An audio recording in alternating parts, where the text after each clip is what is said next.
Joseph fut donc emmené en Égypte. Potiphar, officier de Pharaon, chef des gardes égyptiens, l'acheta aux Ismaélites qu'il avait conduits dans ce pays.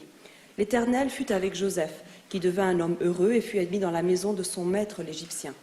Son maître vit que Dieu était avec lui, qu'il faisait prospérer toutes les œuvres de ses mains. Et Joseph trouva faveur à ses yeux, et il devint son serviteur. Potiphar le mit à la tête de sa maison et lui confia tout son avoir. Du moment où il l'eut mis à la tête de sa maison et de toutes ses affaires, l'Éternel bénit la maison de l'Égyptien à cause de Joseph. Et la bénédiction divine s'étendit sur tous ses biens, à la ville et aux champs. Alors il abandonna tous ses intérêts aux mains de Joseph. Il ne s'occupa plus avec lui de rien, sinon du pain qu'il mangeait. Joseph était beau de taille et beau de visage. Il arriva après ces faits que la femme de son maître jeta les yeux sur Joseph. Elle lui dit « Viens reposer près de moi ». Il s'y refusa, en disant à la femme de son maître « Vois, mon maître ne me demande compte de rien dans sa maison, et toutes ses affaires, il les a remises en mes mains. Il n'est pas plus grand que moi dans cette maison, et il ne m'a rien défendu sinon toi, parce que tu es son épouse. Et comment puis-je commettre un si grand méfait et offenser l'Éternel ?» Quoiqu'elle en parlât chaque jour à Joseph, il ne céda point à ses vœux en venant à ses côtés pour avoir commerce avec elle. Mais il arriva, à une de ces occasions, comme il était venu dans la maison pour faire sa besogne et qu'aucun des gens de la maison ne s'y trouvait, qu'elle le saisit par son vêtement, en disant « Viens dans mes bras ». Il abandonna son vêtement dans sa main, s'enfuit et s'élança dehors. Lorsqu'elle vit qu'il avait laissé son vêtement dans sa main et qu'il s'était échappé, elle appela les gens de sa maison et leur dit « Voyez, on nous a amené un Hébreu pour nous insulter. Il m'a abordé pour coucher avec moi et j'ai appelé à grands cris. Lui, entendant que j'élevais la voix pour appeler à mon aide, a laissé son habit près de moi et il s'échappait et il est sorti. » Elle garda le vêtement de Joseph par-devers elle jusqu'à ce que son maître fût rentré à la maison. Elle lui fit le même récit, disant « L'esclave hébreu que tu nous as amené est venu près de moi pour m'insulter. Puis, comme j'ai élevé la voix et que j'ai appelé, il a laissé son vêtement près de moi et a pris la fuite. » Lorsque le maître entendit le récit que lui faisait son épouse, disant « Voilà ce que m'a fait ton esclave », sa colère s'enflamma. Le maître de Joseph le fit saisir. On l'enferma dans la prison, endroit où étaient détenus les prisonniers du roi, et il resta là dans la prison.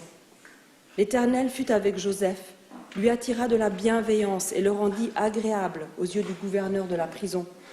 Ce gouverneur mit sous la main de Joseph tous les prisonniers de la prison, et tout ce qu'on y faisait, c'était lui qui le dirigeait. Le gouverneur de la prison ne vérifiait rien de ce qui passait par sa main, parce que l'Éternel était avec lui. Et ce qu'il entreprenait, le Seigneur le faisait réussir.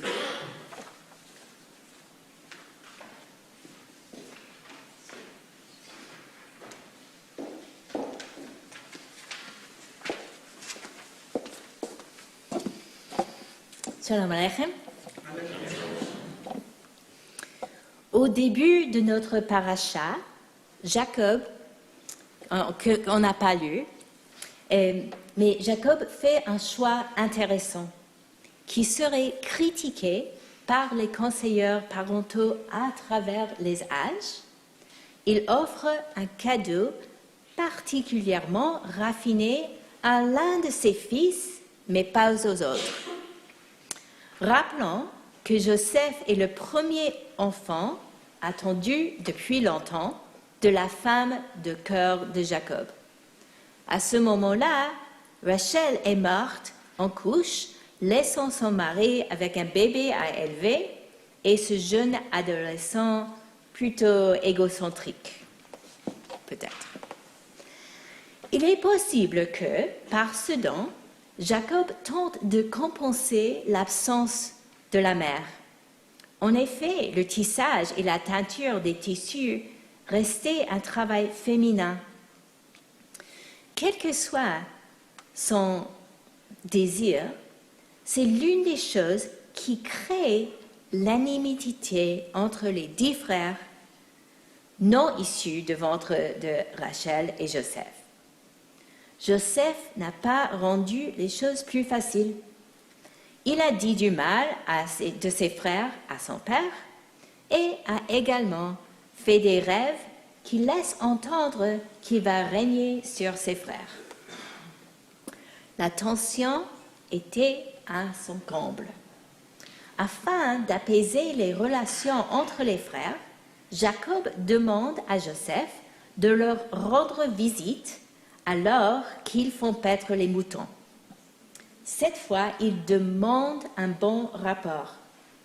Il me semble que là, Jacob intervient avec un geste conciliant dans ce malaise entre ses fils. Joseph s'en va et se perd dans les champs près de Sichem, qui la donne un petit peu de temps aux frères qui n'ont malheureusement pas compris le scénario de réconciliation. Eux, ils adoptent donc un plan d'action. Dans l'intention de tuer Joseph, ils enlèvent son manteau et le jettent au fond d'une fosse. Avant qu'ils le tuent, Joseph est découvert par des cousins éloignés et vendu comme esclave.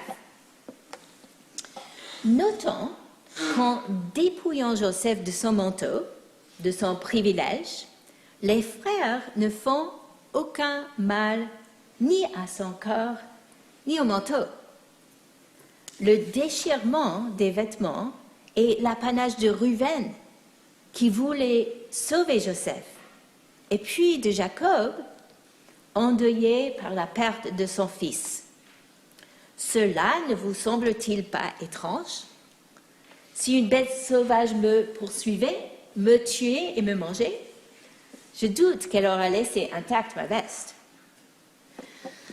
Lorsque les frères montrent à Jacob le manteau, maintenant trempé dans le sang d'un bouc, Jacob s'écrie « Taraf, taraf, Yosef ». Joseph a été sûrement déchiré. Il ne mentionne pas l'état du vêtement. Si c'est le garçon, lui, qui était déchiré et pas sa veste, nous pouvons interpréter le cri de Jacob de plusieurs façons, qui peuvent nous amener à des hypothèses intéressantes. Le verbe tref, T-R-F, est répété, tarof, taraf, pour souligner la situation. Et il y a des actions doubles qui font écho à cela pour notre considération. Peut-être la réaction de Jacob est-elle une compréhension prémonitoire des profondeurs dans lesquelles Joseph doit tomber pour pouvoir ensuite se relever. Dans 4 cas que je vais vous suggérer, nous sommes amenés à l'idée que Joseph est arraché, pas par une bête, mais à sa famille. Tout d'abord, le retrait du manteau et l'humiliation corporelle de Joseph se produisent 2 fois dans notre chapitre. D'abord avec les frères et ensuite avec la femme de Potiphar. Sans couverture d'amour parental, ni même de pudeur, Joseph se voit arraché du matériel.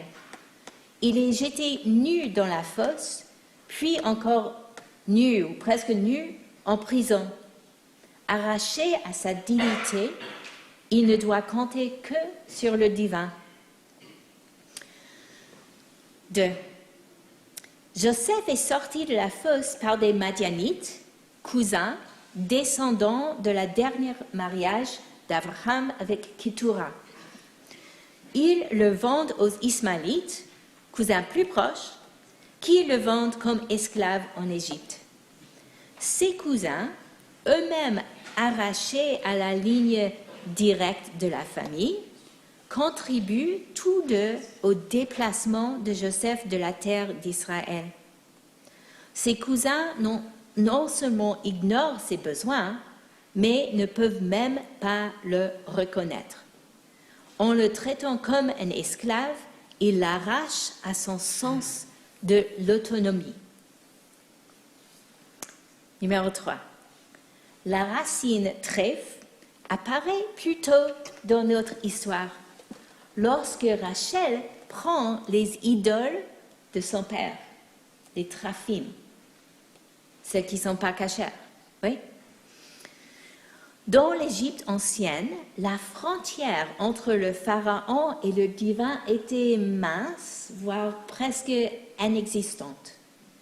En devenant le commandement deuxième de l'Égypte, Joseph a peut-être franchi la limite en devenant quelqu'un que les autres vénéraient.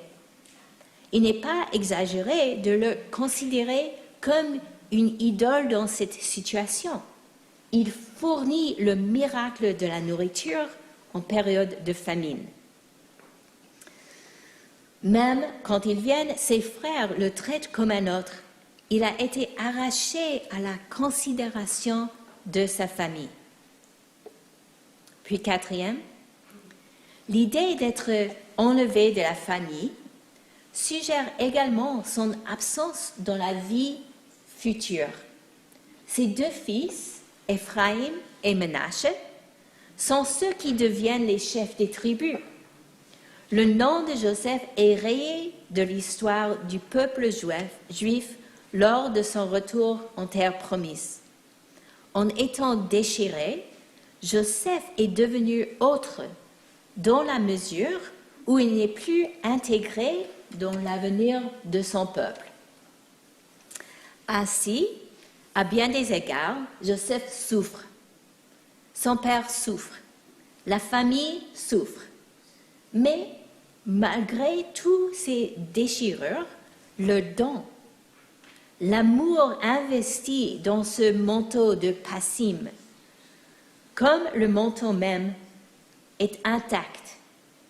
L'intention de calmer les frères, d'apporter des nouvelles de paix et non de dissension est toujours présente. Qui sait que Jacob n'a pas reconnu l'éclat de son enfant bien-aimé dans les nouvelles d'Égypte et envoyé ses autres fils là-bas dans le but d'effectuer une rencontre qui a mal tourné des années auparavant. La racine trèfle n'est pas étrangère à cette idée de réconciliation.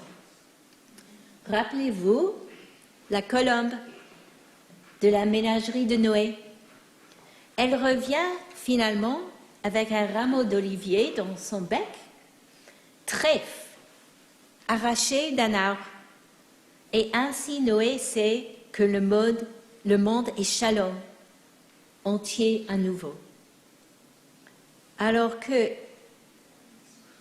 il faut tirer quelque chose pour voir que tout va aller bien. Nous n'aurions pas reçu la Torah au mont Sinaï si les frères n'avaient pas d'abord jeté Joseph dans une fosse et pris son kétonet passim, son manteau rayé, intact. Les voies de l'intention divine nous sont souvent cachées. Aujourd'hui, nous entendons l'écho qui dit qu'en déchirant, nous pouvons devenir autres, puis devenir entiers, shalem. Un commentateur suggère que nous commençons nos sédères, je sais que c'est loin, en rappelant l'histoire de Joseph. Lorsque nous prenons notre karpas, le persil, qui est lié par Rashi au kétonet passim, les rayures, et le plongeons dans l'eau salée, nous nous rappelons que chaque rédemption commence par un revers. Nous devons également être arrachés à notre propre complaisance pour changer et pour grandir. Ainsi, pouvons-nous dire de toutes les difficultés que Joseph a dit à ses frères. Ne vous fâchez pas et ne vous mettez pas en colère contre vous-même parce que vous m'avez vendu ici, car Dieu m'a envoyé avant vous pour préserver la vie. Et dans toutes nos épreuves et nos changements de fortune, puissons-nous, même avec les arrachements du début, commencer la réconciliation et de vivre en paix. Shabbat Shalom.